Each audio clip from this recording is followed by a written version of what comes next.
Hello guys, welcome back. OpenAI has released ChatGPT plugins. They have said that we have implemented initial support for plugins in ChatGPT. Plugins are tools designed specifically for language models with safety as a core principle and help ChatGPT access up-to-date information, run computations, or use third-party services. It is not available for all people.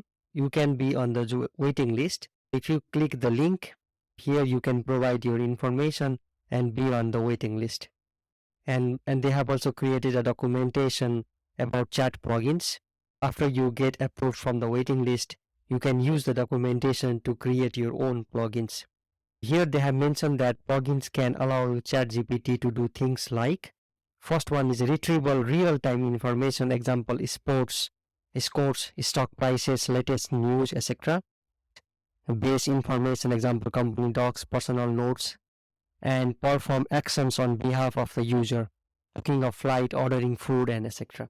Let's get back to the blog post. Here they are saying that plugins developers who have been invited off our waitlist can use our documentation. As I said before, the first plugins have been created by different companies, and the choice of company is also like different. You can see they have from Expedia to Klarna is there for shopping. There is Instacart for favorite local grocery stores, and there is Wolfram SS computation, math, curated knowledge, and real-time data through Wolfram Alpha. Here is the video which says how to use ChatGPT plugins. I will provide the link in the description so you can have a look at this. And if you scroll down, here it says browsing, so an experimental model that knows when and how to browse the internet.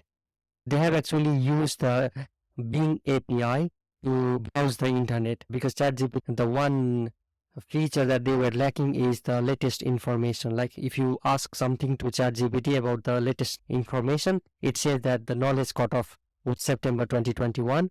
But now with the help of Bing API, we can get the latest information. Here is the video. You can go and watch this video. It also provides the references from where the information is also getting from. And if you scroll a little bit down here, they say there is the code interpreter. There is the plugin, the ChatGPT interpreter plugin demo. So as they mentioned here, it says that experimental ChatGPT model that can use Python handle uploads and downloads. It is going to be interesting to see how it performs. And if you scroll all the way down there are also the third-party plugins. As I said before, you can have the combination of different plugins and do your task. For example, here they have given the example of how you can order food online. So 3 or 4 different plugins together to do the task. I think this is going to be interesting to see how it is going forward. I hope there will be many plugins developed soon and we will be able to use it. So yeah, I just want to create a video about this. Thank you for watching and see you in the next video.